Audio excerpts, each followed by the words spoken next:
Butts. Ooh.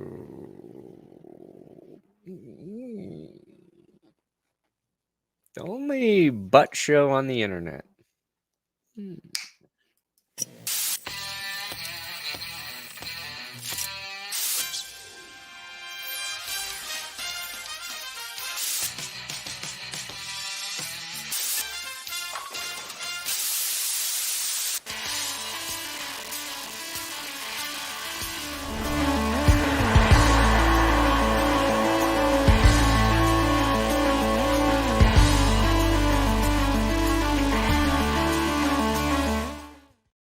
Oh, baby. We here. Steer. You in the right direction. Welcome to another edition of the Grossi Perna Show. I'm Tom Grossi. That's Brandon Perna. And this is a G. Uppy.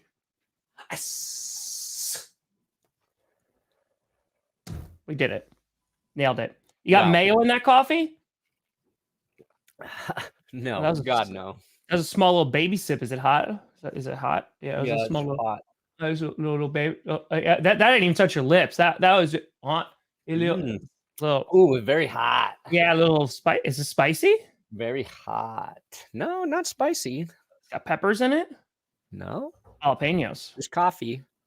Ghost peppers. Just coffee. Yeah. It's good, though. And mayo. I think I'm actually drinking Tree's coffee right now. Oh, it's coffee from a tree? Yep. That's where coffee beans come from. Oh, is that the thing that you stick in the tree and then like the liquid comes out? That's coffee? I thought that was syrup. Different tree. Different tree. Got it. Yeah.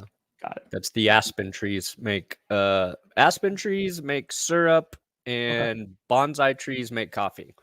Got it. All right. Thank you. I appreciate you. Listen, You're like welcome. Y'all like to get educated? Yeah. Welcome. This is where you come to. Anyway, speaking, we got a lot of things to talk about. I imagine that's like the first minute or 2 minutes of any discussion you go into with Jim Irsay. You want to go in talking contract, and he's just like, did you know that maple trees don't actually make syrup? I did some reading on the internet and found out bonsai trees make syrup coffee. Do you think that was the first minute of the bus meeting between Jonathan Taylor and Jim Irsay? And then that's what I'm saying. Like you go in there to talk business, and he is in a different sphere. He's just watching Free Willy.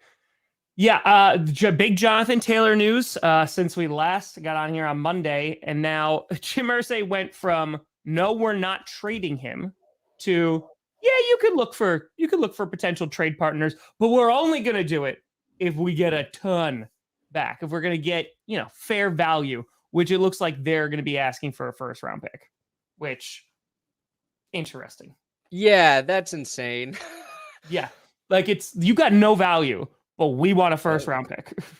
Good thing I didn't meet up with you, Kevin, because you would have got me sick. Oh, no. So sorry, not sorry. Hope you feel better. Yeah, so we'll get into this trade because I think it's interesting, and I want to talk about some of these guys holding out. We got Bosa not showing up, Chris Jones not showing up, Josh Jacobs not showing up. Basically, just like the best player on every team, except for Chris Jones, but he's the best player on defense. I think it's time to worry. Get into little Baker Mayfield, who's the starter, but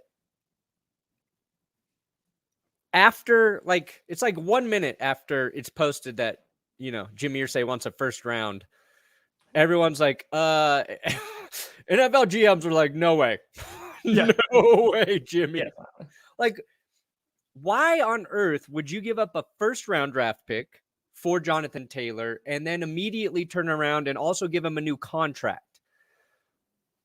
Like, that's just not how the market's working. Sure. So, Jim Irsay doesn't want to pay him, but he also thinks he's going to get insane value for him. And obviously, Jonathan Taylor is that talented, but you can't have, the best of both worlds there. And I know, you got to come out and say you want a first rounder, right? You can't just be like, we'll take a second or third, because then people are like, no, fuck that. You're getting a fourth or fifth, idiot. You know how negotiations work? But I mean, I think it's a little ironic / hypocritical I get it, like you were talking about, but based in reality, where the rest of us or most of us or some of us are, no, that's not going to happen. And I think that I was talking about this because I just recorded yesterday both the wide receiver and running back rankings, and like Jonathan Taylor has like one of the highest ceilings, because you look at a guy like Saquon Barkley, right? He had 2 years where like injuries didn't perform, like couldn't stay on the field, and then he has this great season. Jonathan Taylor had back-to-back amazing seasons his rookie year, and then insane, like had over 1,800 yards and like 18 touchdowns the second year. He got hurt last year. Like, I feel that the potential for him is higher because he's so young. And it's like, hey, you've proven that you could do really well behind a not so great offensive line, because the Colts O-line has definitely deteriorated over the years. I mean, I get why. I think that he could be a really important piece for an offense. It's just like you said, I don't know what teams make that kind of investment. Let's just say it's going to cost a late round first, or screw it, let me just say a second round pick. A second round pick, and as you said, you get him for a year, and then you have to give him a contract. So I think the only way that it works for Jonathan Taylor, I think there's a scenario where a team could go, hey, let's get you for a year. Like, let's just say it's the Chiefs. The Chiefs don't need him, but let's just say it's the Chiefs. The Chiefs turn around and say, hey, we'll get you for a year. You have a great, probably the best chance in the league to win a Super Bowl. And then you could make a whole bunch of money next year off of some other team. That's an option, but it has to entice the Colts enough for them to actually make that trade. So it's this weird thing where it's like, okay, he's probably looking for a contract and stability in a really crappy market, but there are going to be teams that are going to take a swing on him that's like, yeah, we're going to bring you in and we'll see how it goes for a year. Yeah, I mean, if I'm a running back, and this is going to sound stupid, but and I'm like close to that contract, I don't care about a Super Bowl. I don't think playing in Kansas City will help his value, because they ignore running backs from time to time. They just don't rate there. I don't know. I'm just using the Chiefs as an example of a team that could I'm win saying, right now. To me, Jonathan, like a Super Bowl is not enticing when we're talking about I'm risking millions and millions and millions of dollars. And Josh Jacobs is in the position Jonathan Taylor was. Like, he's coming off just an insane season, and he's not getting paid for his production, right? And I think, like, we talk about how to fix the running back market. I think, like, if you're on your rookie deal and you're a running back and you happen to lead the league in rushing yards or touchdowns, you get to open up your contract after that year. That's my solution. You can check out like a library database. That would probably be a good one. If there's a database within the school as well, that probably would help. Sorry, that actually is real education. Yeah, interesting. The other thing, so like teams that could be interested in Jonathan Taylor, like the biggest team linked to him right now are the Dolphins. Yes. And as I listened to Mike Silver talk to Mike McDaniel, kind of about their philosophy and personnel. First thing, I don't know what the hell Mike Silver was doing. He had his Shure microphone right here while Mike McDaniel's talking. And, Mike Silver, he's a little bit older now. He's got this loud, it was like Tony Soprano. Like, you just hear him like sucking air in and out of his nose through the interview. It was so distracting. It's called breathing. And then like he's listening to him talk and he's sitting there going like this. I'm like, you don't need to shake your head nodding the whole time like you're listening. Like, we get it. So it was just fucking annoying. God, just pull that mic away. Okay? But like Mike McDaniel is talking about Mike Shanahan and what he learned about kind of bucking the trend and just doing what you think is best for your team, despite what everybody else in the NFL is doing. He talked about like, the running back market got devalued, kind of insinuating like if they think Jonathan Taylor can come in and make a difference and fit with their team, like they will do it. They will figure out a way to do it. The issue with the Dolphins is I think they had like the second fewest rushing attempts last year. So like if you bring in Jonathan Taylor, you kind of got to commit to the run, although he can be used in the passing game. So maybe that's how you sort of factor it in. I think the Ravens are a team that should think about it. Like, I don't know. They just haven't had a healthy running back for, it seems like, a decade. So like, J.K. Dobbins is coming back. Maybe like they can. I don't think he was super happy with his contract, even though he's been injured. But maybe they can package him in a pick to bring in a guy like Jonathan Taylor. But I don't know. Well, I feel like the issue also is not only is it going to cost a good amount, but like if you're the Colts, let's just say there's a team that gets you a second round pick, right? They're like, here you go, you get a second rounder. What do you then do at the running back position? Like, do you just sign like a Kareem Hunt? Like, do you go out and get like a Leonard Fournette? Do you, like, you know what I mean? Do you go get an older guy for a 1-year rental and go, all right, Anthony Richardson, sure, you could have had like a top 10 running back in the league, but we got old Lenny Fournette back here, so don't you worry. You're going to be just fine. Yeah, I mean, it's just like you've got to have some cap space, you've got to have draft capital, and then you got to have the need for that position, right? For a team to be willing to be a trade partner. It's like the Colts, if they deal him, they're unless they get a running back in return, like they're in a weird spot with they got, is Jake Funk, isn't he on their roster? Isn't it Jake Funk? Holtz. Oh, you're talking about the Colts? What their running back room looks like? Yeah. Hold on. Let's see here. Outside of Jonathan Taylor, you got Zach Moss, Evan Hull, Kenyon Drake. There's Jake Funk. Yeah, Kenyon Drake. Kenyon Drake could hold it down. I mean, again, it's been a little bit, but like he could. Every time he plays, he's good. But how old's Kenyon Drake now? Kenyon Drake. 29. Ooh. He's 6'1". That's a big running back. Either of you can guess which college has the most NFL yards thrown by alumni without cheating. The most NFL. Oh, so thrown? Most NFL yards thrown by alumni without cheating. Wow, interesting. Michigan? That's a good guess. You got Brady, right? He would kind of I mean, like he inflate it. Joe Montana went to Notre Dame. I was gonna say Notre Dame would be my other guess. Elway, Andrew Luck, Stanford. There's been a lot of Alabama quarterbacks recently. Purdue, maybe. That would be like 3. That's my 3. That's a guess. That's a total shot in the dark. Michigan, I thought maybe, but we'll see. Well, Michigan, Tom Brady. It's Tom Brady. Jonathan Taylor for Joe Mixon. I don't know if either of those teams will do that deal, but no, I was thinking the Bengals. You think Not that it makes sense, but like Jonathan Taylor would be an upgrade over Joe Mixon, and I think he would fit into the Bengals offense better. Just more explosive, really, really good catching passes. It would be fun to see him there. But USC? Oh, man.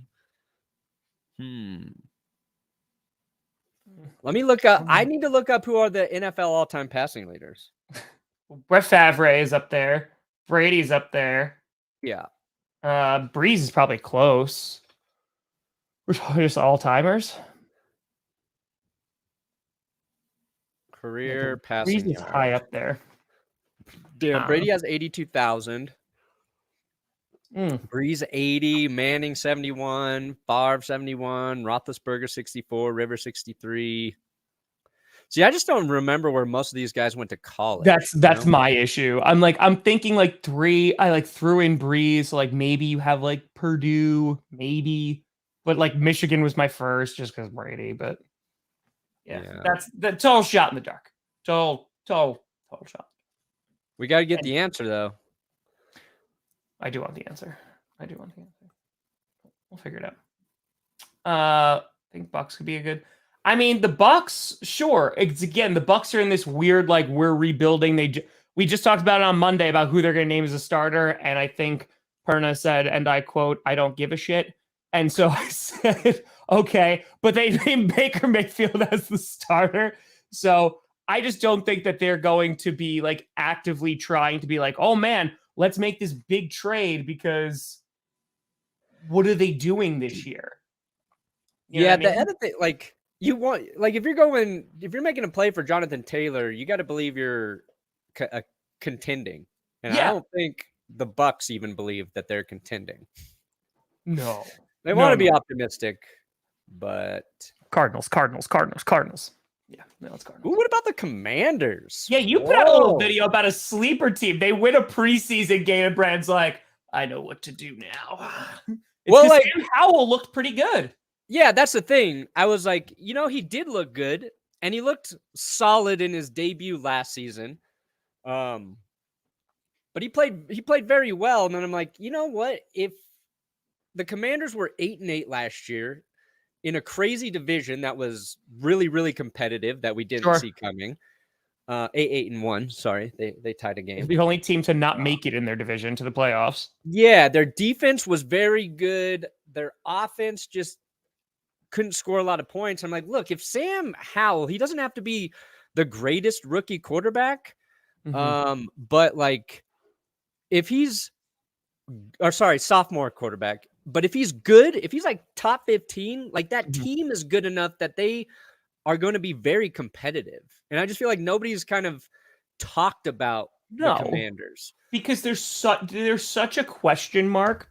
Like I mentioned this before, the Commanders believe. Nice guess, Tom. Wait, I got that. Let's go. It was Purdue. Damn, I just missed $50. Let's go, baby. Let's go. Oh, I got you. Don't blink. If you're a blinker, cut your eyelids off. Cut them off. Let's go. Thanks, Hyena. Appreciate you. Let's go. So it's not Michigan? Like, I want to actually know what that list looks like then. You watch it, Kylan. You watch it. Oh, jeez. Bucks will. Kylan, I guarantee they won't. Appreciate you, buddy.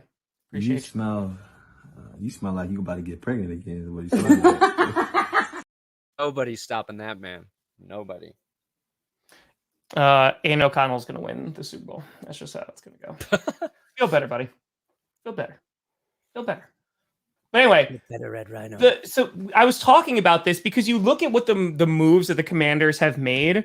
They brought in Jacoby Brissett, which nothing, right? It was like, oh yeah, Jacoby. Like Browns fans are like, you know what? He deserves it. He played pretty well for us last season while waiting for Watson. Okay, like that's good. But everyone was looking at that roster and is like, there's just so many question marks. Is Chase Young, who they didn't pick up his 5th-year option, is he going to return to form? Like, is he going to be a monster again? Is that defense going to be like a top 5 unit? And then on top of that, they have good running backs. They have Scary Terry, of course. They have like a nice little trio going on of wide receivers because they got Dotson as well. But my question is, okay, what are they doing at the QB position? And they seemed pretty content with Sam Howell. They put him in again last year, like really, really late. And it just seemed like that's where the optimism was going. And it was like, hey, no, like this guy could be something.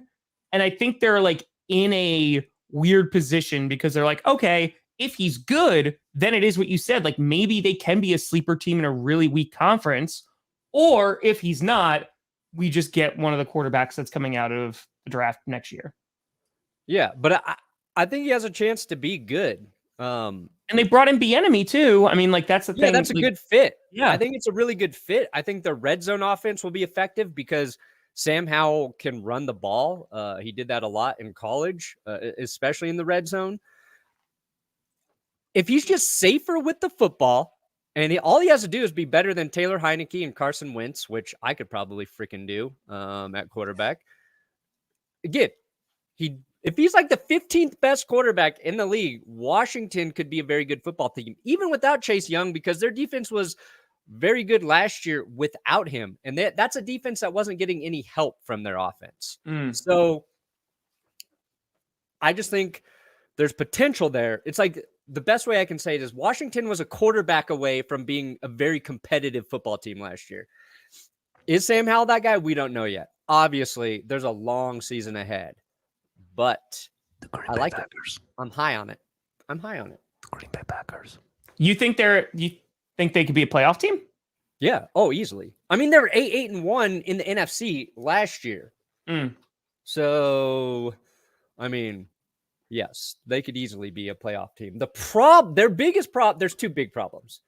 One, offensive line in terms of like pass protection. And if you watch some of the preseason, when they're playing like the first team defense, their offensive line has struggled.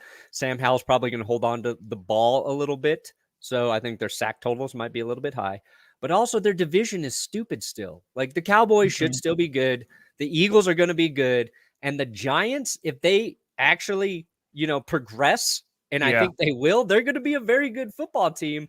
So it's just going to be tough to win in that division. Correct. If like Washington was in the NFC South, I'd be like, oh yeah, best team in the division. Easy. Saints fans get some strays. Sorry. Yeah, I could see it. I definitely can see it. Like, I think that this is kind of just a weird year for them, and they're kind of just evaluating, being like, let's see what we got. Like, let's see what works. Yeah, I don't think they'd go after JJ. We don't need him. We got Javonte coming back. We got Samaje, and we got Jaleel McLaughlin. We got the best three-headed monster the NFL's ever going to see.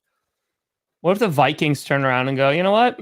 We have Alexander Madison, but that's a team that makes sense. It makes sense. The Vikings make sense.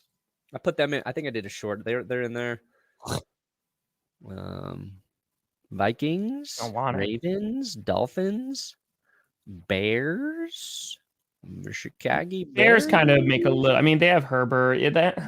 Yeah. I think again, it's just you have to be making an investment, right? Because if he's not going for a Super Bowl, because he's young, if he wants that long-term contract, yeah, he's got to go somewhere where a team is willing to not only pay the draft capital, but also give him a ton of money. And I just don't even know. Like, that's the thing. What does even a Jonathan Taylor contract look like? Legitimately. Like, he didn't produce last year because he was $16 million a year that he wants. It's not. Patrick, who are we supposed to talk about? The guys who don't play in the preseason or the guys who suck? What do you want from us, Patrick? It's the preseason. Yeah, we got to talk about the guys playing well. Sam Howell played well. Patrick. I do want to talk about real quick the Commanders. I don't think they'll do. I love your profile picture, by the way. But I don't. The Steelers wouldn't do that. It makes no sense for them. It makes no sense. Don't do sexy things like that. No, the Steelers who didn't want to pay Le'Veon Bell.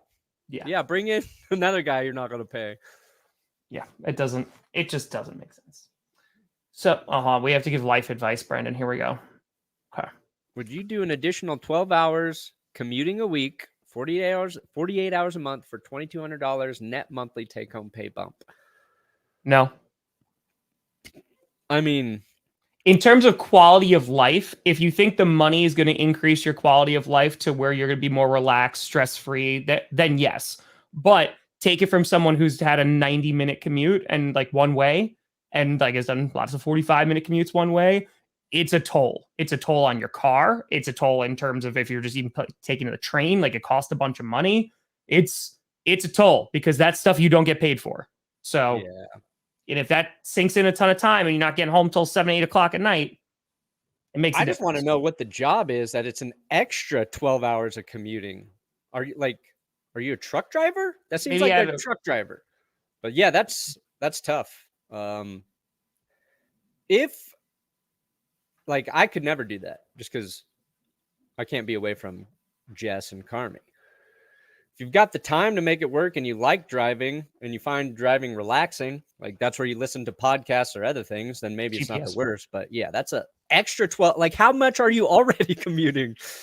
What's the total commute time? That's insane. Yeah.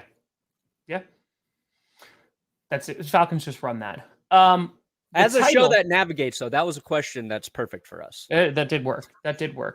Crap, I want to say something about the Commanders. Oh, yes. So they beat the Ravens. Right. They beat the Ravens. Yeah, the Cardinals are probably going to go after a quarterback. They also have the Texans' first-round pick.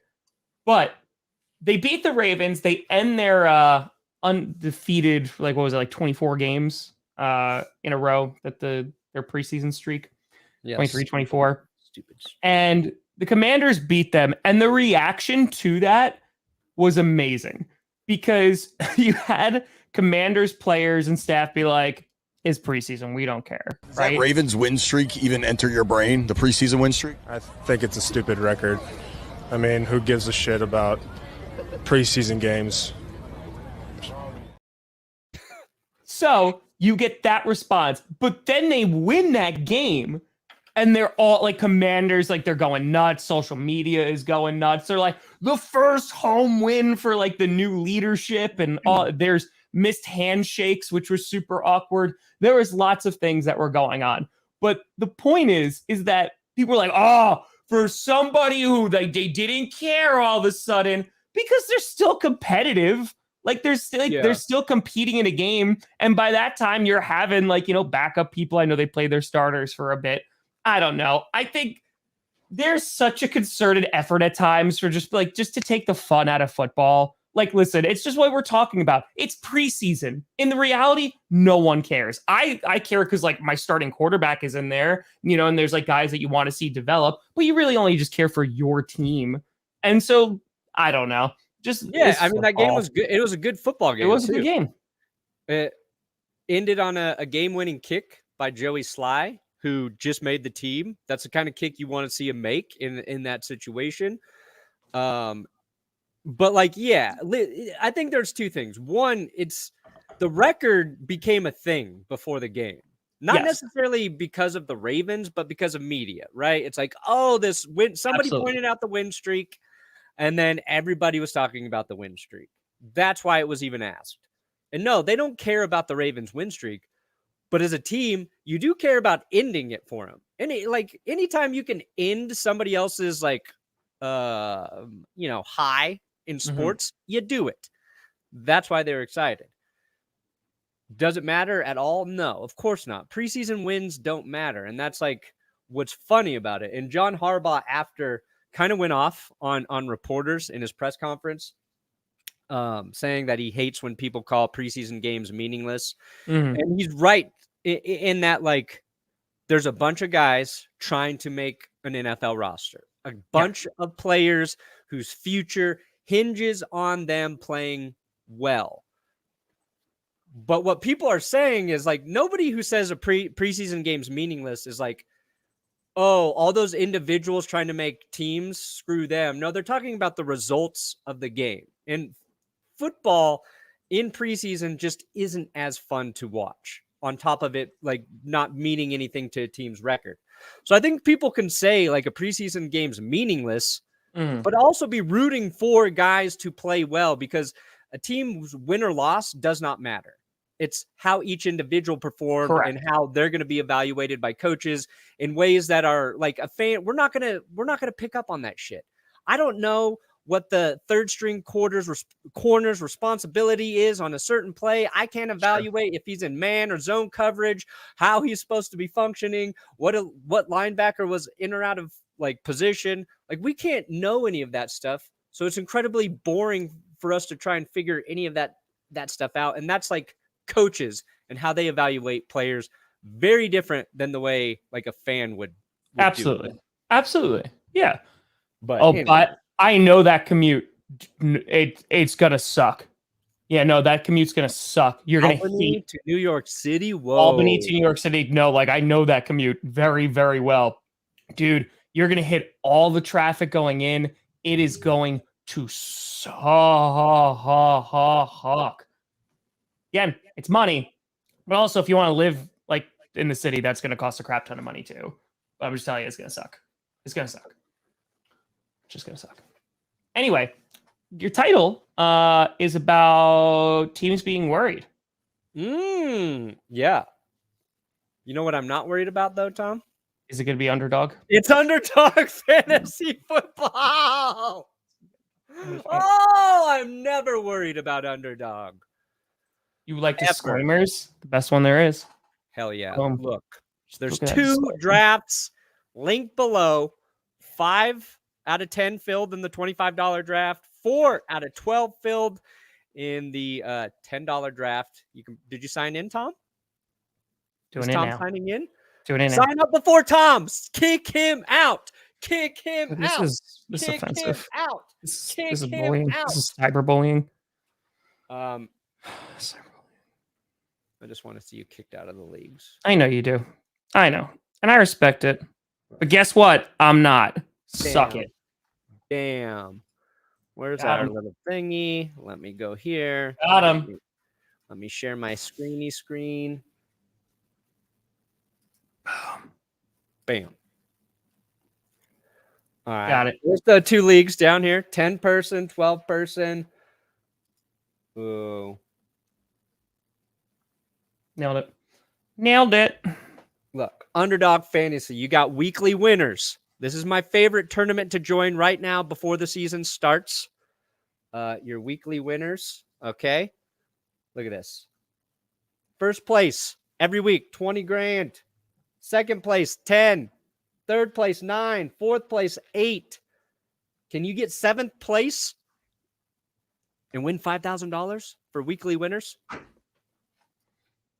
I think I could. But I've seen you play fantasy. I don't know about that, Brandon. too much sometimes. Best Ball Mania. Ooh, what's the Eliminator? This is new. I don't even know this one. I don't even Squid know Games. about this one yet. It's real life Squid Games. Ooh, 17 weeks of advancements, 1 champion. That's a Sure. $50,000 to first place. Mhm. And of course, Best Ball Mania. This is the biggest fantasy tournament on earth. Chance to win $3 million. Filling up. If you Those win $3 million, are you never doing this show again? Yeah, bye-bye. Yeah, I figured. Bye. You'll never see me again. Social media's deleted. Gone. Gone. Oh, it's gone. No, they'll be like, what happened to Brand? I'm just gonna like log on a Monday and just not gonna be there. I'm gonna text you and it's gonna be like, this number is no longer valid. Yeah, that's There'll be one new Twitter account with just some guy hyping up Russell Wilson every week, and you'll know that's me in disguise. It's a burner. Yeah. It's just called like Brandon Berna. Yeah. That's it. But these are the big tournaments. You got to enter weekly winners, Best Ball Mania before the season starts. Maybe. You draft once. They tally up your best score every week. You don't have to do anything. During the season, there's weekly fantasy games. You can play Sunday slates. You can play different slates of games. We'll have links for those. Just use our code. GPS. Is it GPS? Like It's the name of the show. Link below. Underdog will match your first deposit up to $100. We got the Pick'em leagues here in Colorado now. For preseason, the NFL ones aren't available until the day of the preseason games, so you can check those out there. But like, You should do that on baseball. I did a 5 baseball pick, and I was wrong on 4 out of 5. I had no idea who the players were. I had no idea what their chances were of even getting close to fantasy. I'm like, you know what? Let me see if I can Grossi this one. And just hit. Listen, I just did it twice. I did it. I had one I lost, but yeah, I got a World Cup one right. Wow. Yeah. So that's Anyway, gone now. where's our Congratulations to Spain, by the way. Congratulations. All right, so it's good to know that Brandon's going to leave us as soon as he wins $3 million. It's good to know. I think I I just need wanted more to than know. 3 million though, you know? After taxes, like how much is that? $5? I don't think so, Tim. I think it's 18, maybe $18. Maybe. Taxes talking are about- too damn high. Run for president. I How think I long need, like would you, 20 million to retire. I Brandon? plan on living luxuriously if I retired. What does that look like, Brandon? Gold toilet. Why? I want caviar tacos every night for dinner. That's going to mess with your digestive system. Lobster jelly. What's the most expensive meat? I want it turned into a jam so I can put it on everything. Wagyu jelly. Let's say some Give me- Wagyu. Wagyu jelly, baby. Yes. Whoa. Did it. Yeah. Did it. So what? The Browns, if they didn't have Nick Chubb, would be a prime team to get Jonathan Taylor, but they don't need him. They don't They're need- creating all this cap space. I don't know if they're going to do anything. I think that rolls over into next season, though. Like if you have a bunch of cap space, your cap goes up. So maybe that's what they're doing. Ooh, kangaroo meat. I don't think kangaroo meat's that baby seal. Okay, now we're talking. Eagle. I want endangered animals as jelly. And I'm going to eat it in front of Tom. No, you're not, because you're going to be retired and you're not doing the show Yeah, anymore. but I'm going to come to your house. I got time. Hey, Tom. It's going to be the middle of the season, middle of the work week. It's just going to be like ding dong. I'm like, Brandon, I haven't seen you in months. You ever had bald eagle jam toast? What's the toast made out of?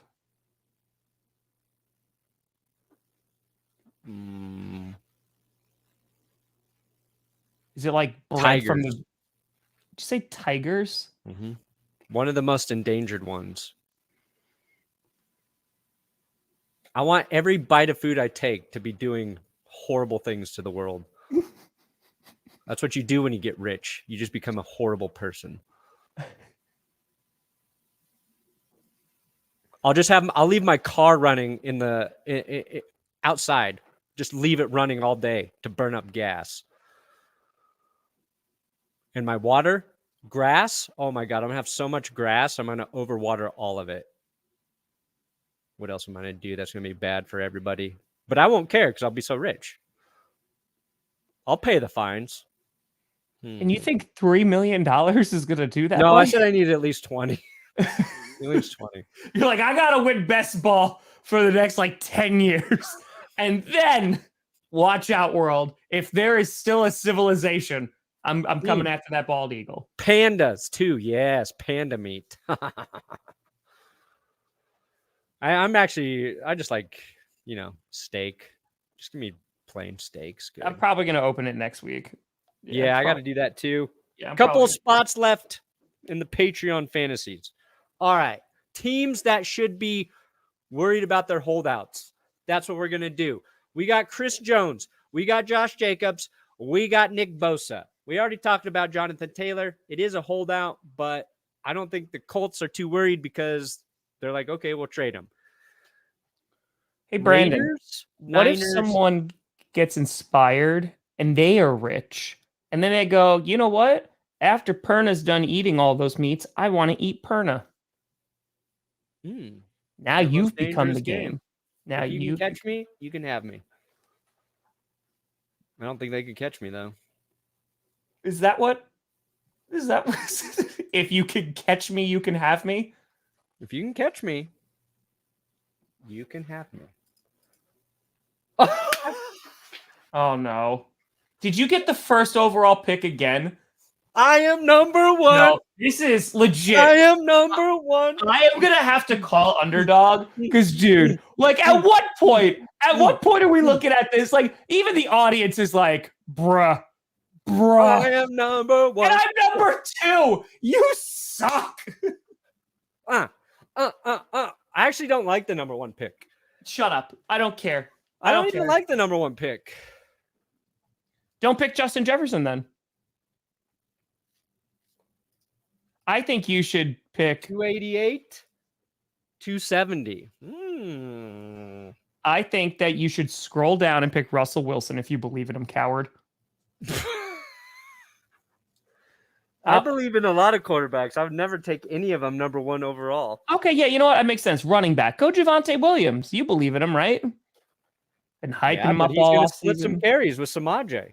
I can believe in the guys as players. Doesn't mean I think they're the best fantasy option. Oh, I'm on the clock. Russell Wilson. Should I buff Bijan Robinson. Yeah, that's a good first overall pick. You know what? I'm not gonna get crazy. I'm just taking JJ. I'm taking JJ.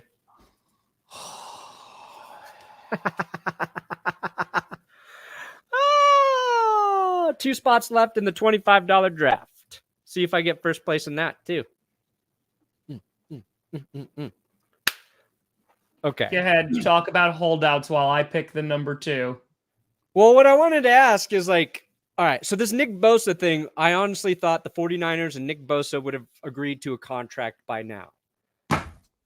49ers made a nice, good faith gesture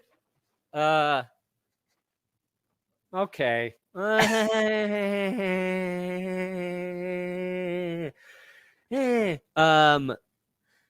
weren't finding him for missing It's very kind of you. Very kind of you. training camp, practice, whatever. Yeah. But apparently very little communication going on between Bosa and the Niners. I don't even think he's in the San Francisco area right now. He wants a ton of money, as edge rushers do. He deserves a ton of money. But at this point, if I'm the 49ers fans, I think he'll get a deal done, but I don't know if he will be there week 1.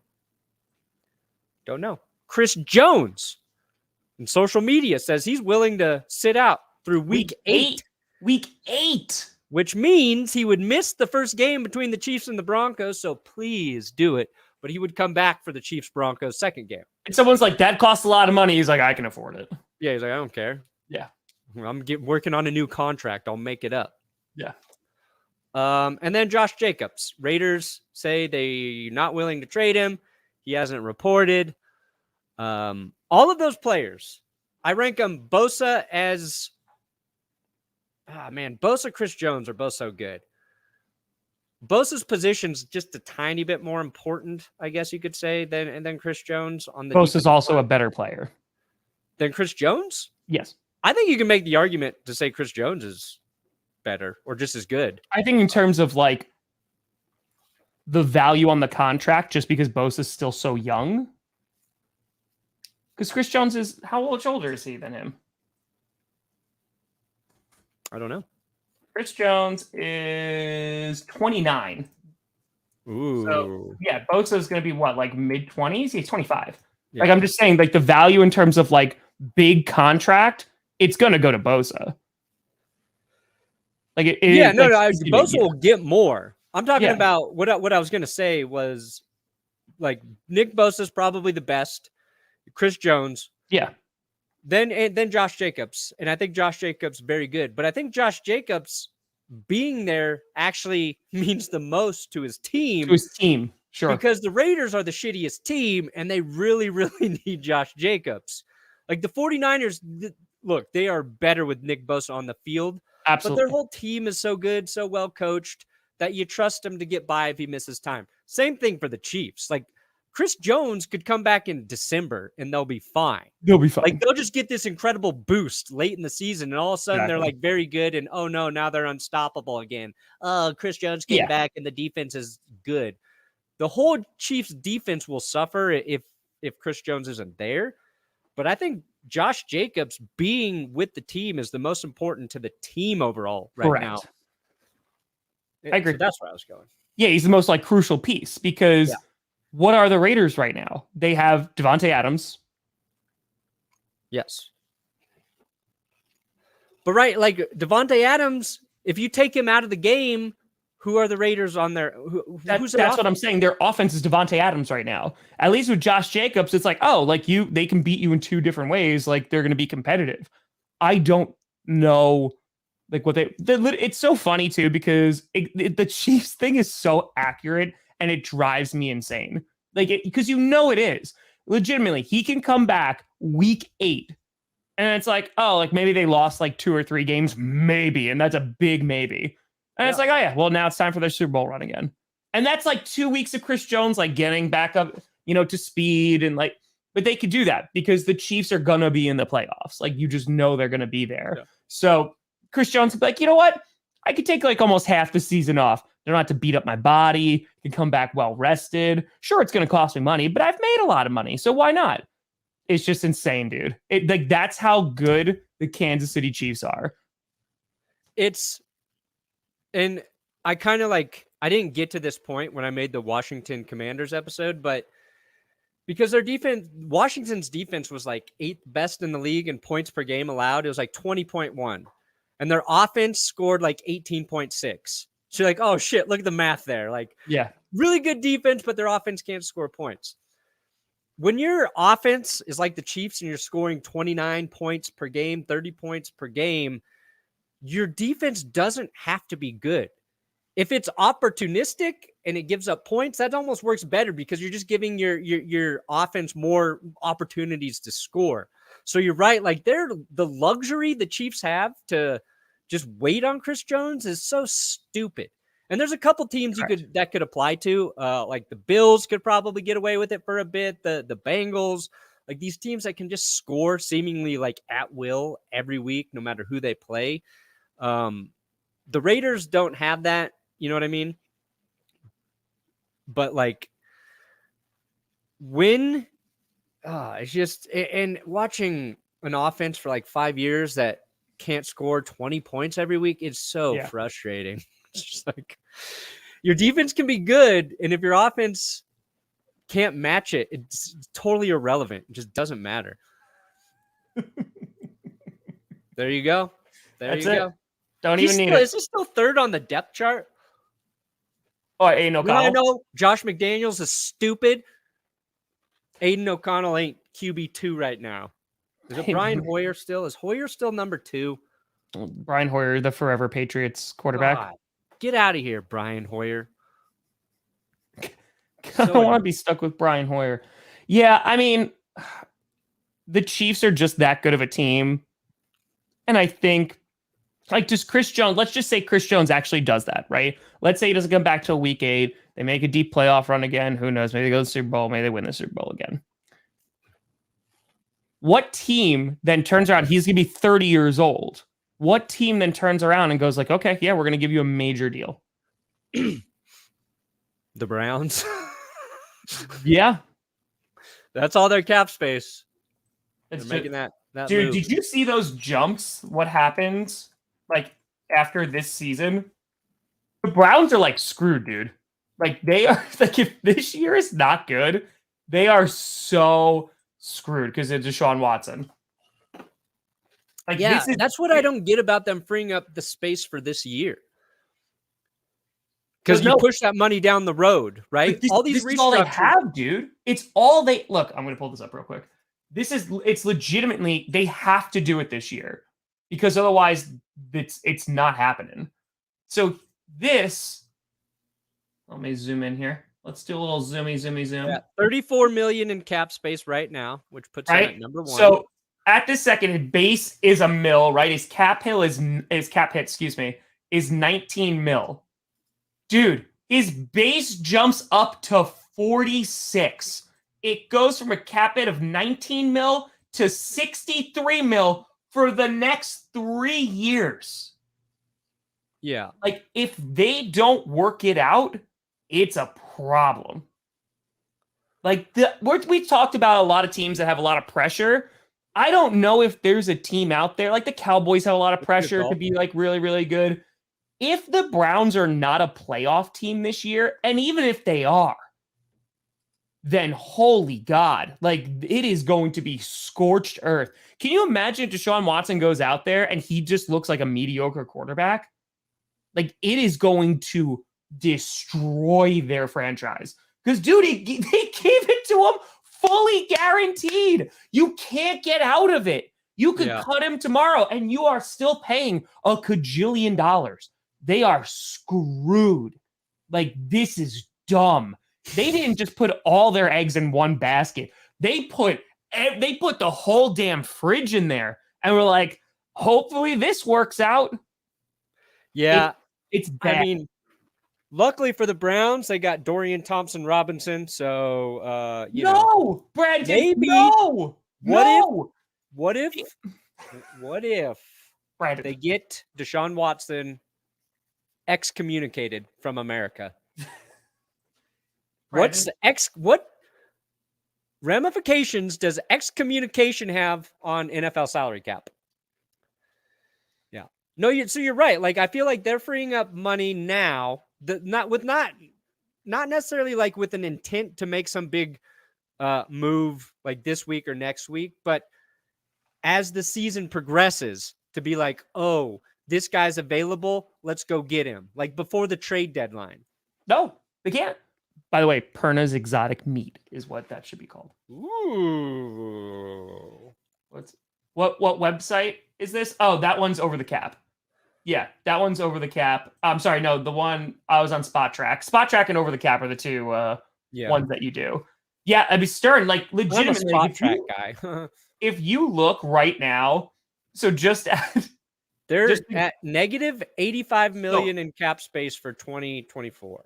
Dude, legit. Like, so this goes right negative 56 right here. And because they also have Amari Cooper. Deshaun Watson is right there. And it's not going to get too much better. Like, Watson, if he is bad, if he's just bad or very mediocre, it is going to handcuff them so badly into making moves and be competitive. So yeah, maybe they get Dorian Thompson-Robinson, but like, and he like turns out to be above average, right? Or even he turns out to be good. That's all well and good. They are still paying a crap ton that is going to hurt that team for the next few years, minimum.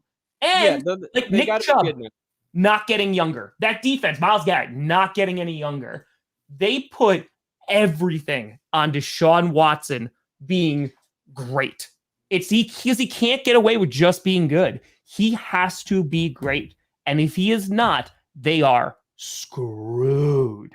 Yeah, I think he's going to be good. But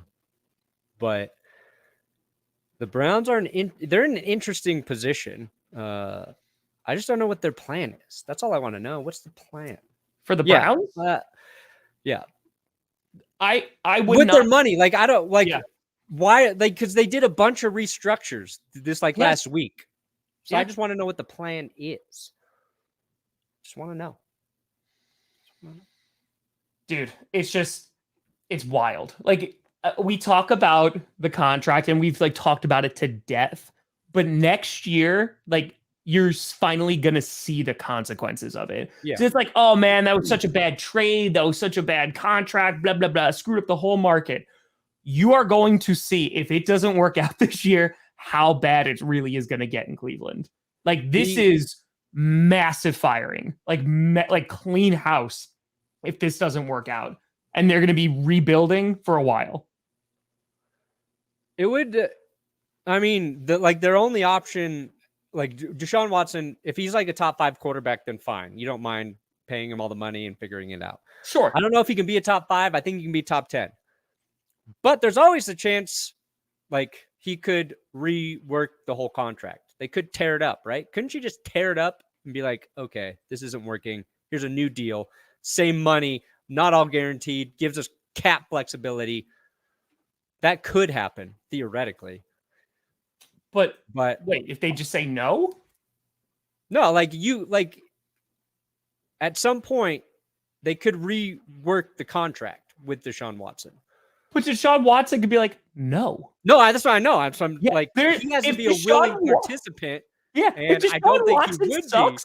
And the Browns are like, hey, man, so we can bring in other guys and be like, no, I'm good. I'm just going to get my fully guaranteed millions of dollars. Kind of sucks for you guys.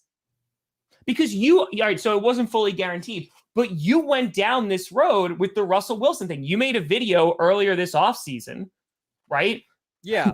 And you talked about, like, Russell Wilson, if he's not good, theoretically, like, they can move on from him. It's going to hurt. Like, it's going to be a big hit, and they're going to rock with Sean Payton. Like, that's obvious. But this is worse than that. Oh, yeah, way worse. By a long shot. There's no movability, and they did some sort of restructure this year with this contract. I forget what the parameters were. Okay. Let's see. But by doing that, they just shifted money. Yeah. But it makes it worse. Like, it gives them no flexibility on the current contract in the next few years. Whatever they did this offseason with him means, like, they're effed for the rest of it. Yes, because his contract it's not good. Like, his contract is a nightmare because when they got him, they're like, oh, he's going to save the franchise, right? So this year's fine. You're like, okay, it's not too bad. The next few years are going to get rough, right? So here, it's a 35.4 mil. This is 55. Like, I was talking about Watson. Oh, I'm sorry. I thought you meant Wilson. Yeah. No. Yeah. So the potential out, they have 2026. There's a scenario where, like, if they cut him in 2022 or if they cut him in 2023, you just take this huge cap thing. I even forget what I said in there, but yeah, you're F for like 1 or 2 years cap wise. But Yeah, it's rough. That's rough. But I mean, you also, let's just say, worst case scenario, Russell Wilson doesn't work out to what you want him to be. oh, he's gonna be so good. No, just you have Sean Payton, like you have your coach. You know, like he's gonna be the franchise is gonna roll with Sean Payton. You look at the Cleveland Browns. If Deshaun Watson doesn't work out, they're cleaning house. They have to. They're gonna have to clean house. Stefanski. So bye-bye. Like, just goodbye. Bye. Who's our GM? Where are all the glowing eyes, Browns memes now? It's gone. It's gone now. But anyway, which of the holdouts? I know we just totally bounced on a different tirade. Which of the holdouts are you most concerned for? Of like this one's not getting worked out anytime soon. Josh Jacobs seems like the one where there's the least progress made. I'm not worried about the Chiefs one because I'm rooting for the holdouts. So like you're just like it. Go until week 9, week 10, and they'll be fine with or without him.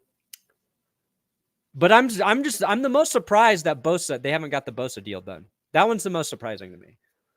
They have a little time, like very little time, but I think that one will be like one of the first to get worked out because he's a monster. They're gonna give him a contract. The organization has talked about, we're gonna give him a contract. He's gonna get like the highest paid edge rusher numbers ever. Like it's gonna be that kind of contract. Yeah, and he deserved it. Yeah, for sure. He's a monster. So was TJ Watt the last like mega deal? Yeah, it's just edge rushers is gonna set records. What was TJ Watt's contract? He gonna make a lot of money. TJ I picked Christian McCaffrey with number 2. With pick number 2. I did. That was 4 years, $112 million for TJ. Guaranteed $80 million. Which is a lot. Yeah. So he That's is a big contract. Number 1 for outside linebackers in terms of cap hit. It's only 30 mil cap hit for TJ Watt right now, but it just goes to show. Also, I started watching it a little bit last night, but I saw Twitter reacting to it. This has nothing to do with anything. That the Florida Gator documentary came out. It's like that little series. Swamp. Yeah, the Swamp Kings, I think it's called. Kings, yeah. And they say that Urban Meyer left the Jaguars midway through the season. Oh boy, are they doing a little glossing over for Urban Meyer there? A little bit. Just a bit. Like and I'm just like, Urban Meyer sucks. I think like people don't understand like how much Urban Meyer sucked in the NFL. Yeah. Like the stories that will eventually come out about Urban, like I know a few, but like the stories that will eventually come out about the crap that he did in Jacksonville, dude. And like the fact that he's going on this like campaign of kind of like trying to make his image a little bit better and recover a bit. Yeah, no. Yeah, it's like, why give us these things if you're not going to get like honest and into it? Well, it's the Manziel one, right? Like the Manziel one, I liked it. I thought it was good, but they definitely like glossed over some stuff and they could have gone more in depth with a lot of stuff. Yeah, it's like they're getting these people to agree to it because they know they're going to be painted in a decent light. And it's fine. Like Manziel he accepts that he messed up, but sure. I feel like there's a lot of stuff there that they didn't get into about, how crazy bad things got. Mm-hmm. And then even so from the Manziel thing, right? They admit to doing the autographs. And now I think Reggie Bush is filing suit against the NCAA. Yep. Because he got his Heisman taken away for basically the same thing, right? Like signing autographs or some shit. Probably far less egregious than what Manziel was doing.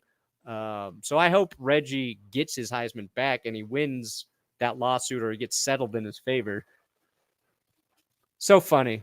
Oh, nope. You guys can't make money off of your own name. That's illegal. God, I hate college football. Do NFL players make money off of their jersey sales? Like, do they get a percentage of their jersey sales? So I think it depends because, all right, so there's I would love to go down this rabbit hole. It's going to be a long conversation, but what I know is that if you want to support your team, like let's say you want to buy a Russell Wilson Broncos jersey, right? Because you lost a bet. If you go to the Broncos Pro Shop, like on their website, and you buy it from there, the team gets more money. Okay. If you go to NFL.com and buy a jersey, that gets spread around to all 32 teams. So I actually tell people, like, if you want to support your team more, like, you go buy it from their pro shop, right? The players, I think it depends. I think they might get a small percentage of it. I know that they are forced to sign things. Like, I don't know if you saw, this is like a big news in like the card collecting world, that Panini, like the NFLPA, terminated their contract with them. Yeah. But there's like contracts that they have to sign a number of jerseys. Like they get a good amount of money, and then they have to sign a ton of that. They just sign cards. Like they have to. So the story goes real quick. When I was in Green Bay, Wisconsin this past week, so Wes Hodkowitz, who I love to death, so he collects cards. So one of the cards that he got is a on-card auto, and it's 2 signatures. And it's from Jordan Love's rookie year. It's Jordan Love's, and it's Aaron Rodgers. And so the story behind that is great because Rodgers is furious that the Packers just drafted his replacement. And contractually, he had to sign 10 cards with Jordan Love's face on it and his own. So like he had to, because it's just, that's the contract. So he had to sign like those he knew exactly what that card was going to be. It wasn't like stickers that they put on the cards later. So it's just interesting, those merch deals, because the players make far less than what the organizations and like companies want. Right. Yeah, I don't know why I was thinking about that last night, but it seems like players should make money from their jersey sales directly. I think I was thinking about like running backs and how they can make more money. Yeah. That's what I think about at night. Not how to be a better dad. How can I get running backs paid more? That's what you need to do. Okay. Yep. There you go. Typically, players receive 1 to 2% of the wholesale price of each jersey sold. 1 to 2%. That's what I'm saying. It's a fraction. It's a fraction. Yeah. It should receive 50. Should be half. It's their name. People are buying it because of that player. Mm-hmm. They're not like, well, it's not like I need this jersey because it's my team. It's like the guy I want the most is Jerry Jeudy's jersey right now. Because like right now, it said in 2021, NFL jerseys sold over $2 billion worth. Like it's a huge market, dude. But again, it's dependent on the players, right? Yeah. No one's been like, oh, let me buy this jersey of like this whatever player. It's those superstar players. Yep. Russ was the number 1 selling jersey like last year, at least for Broncos for a stretch there. Yeah. We talked about this. Kurt talked about this, that the union dues for the NFLPA are the exact same number as Madden royalties. Oh, it's just crazy how that works out. Yeah, dude. We talk about players and go get their money 100% and look at these contracts. The league and owners will make a cajillion dollars more than any of their players. I was watching I was perusing through like another Untold, the tennis one that was on there, and like it was pretty good. Like I didn't finish it, but it was pretty good. And I was like, what's the prize money for this? And it was $3 million for like winning like this huge tournament. I was like, that's it? Underdog fantasy. Yeah. I was like, that's it? And it's just crazy to see like the different levels of sports, because like the NFL is up there, of course, MLB, like those player contracts are insane, but just like how much money like is actually involved here, and how much goes to the players and how much like stays within the league and goes to the owners and stuff. Yeah. Tennis is like that. I watched a handful of tennis documentaries, and then there's another one on Netflix. It's like a series, but it follows a bunch of different tennis players, but it's like, if you're not winning in these tournaments or advancing to the, top 10, top 5 spots, you're not making good money. And there's the same thing with golf, right? Like, you got to win and place in the golf tournaments. If you go to a golf tournament and you don't make the cut, you don't get any money. So you just waste money going to the thing. And that's why like Live became such a big thing because they were just going to pay players to play. And then, of course, they merge or whatever. But yeah, I don't know.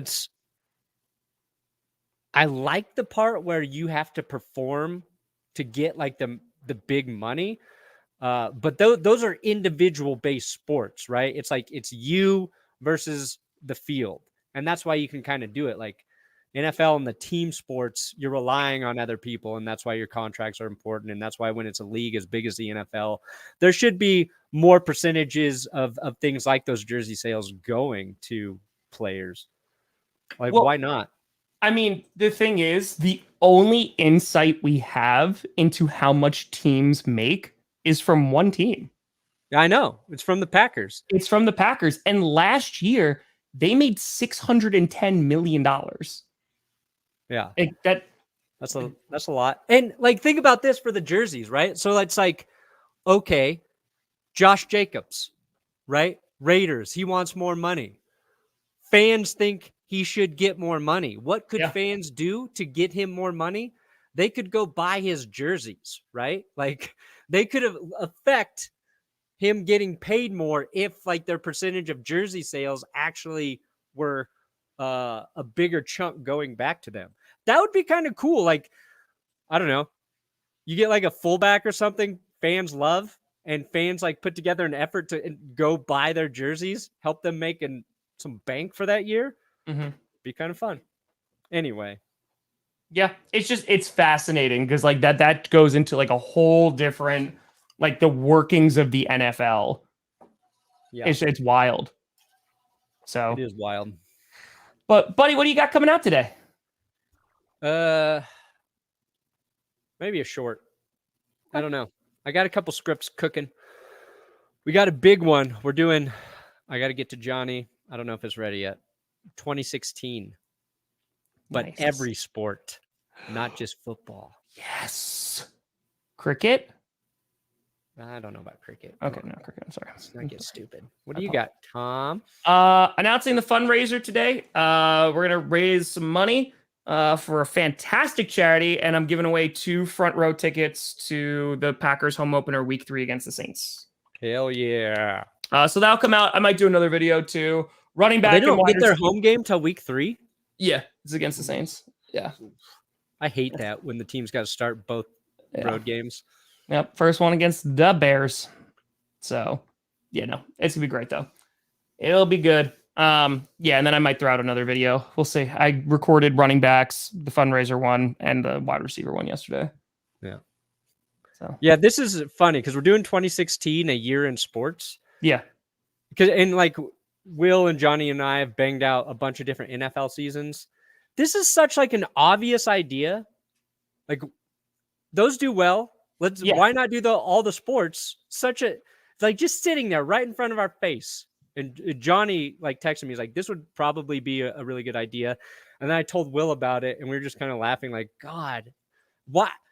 How could we not think of something that fucking simple? Sometimes you trying to think of like great ideas every week, and that one's just right there. So I'm excited to do that one. Again. Well, folks, appreciate you. What shirt you got going right there? Nice. Led Zeppelin. Nice. There it is. It's the greatest band in history. But folks, thank you so much for watching. I'm Tom Grossi. That's Brandon Perna. This is GPS. And you have been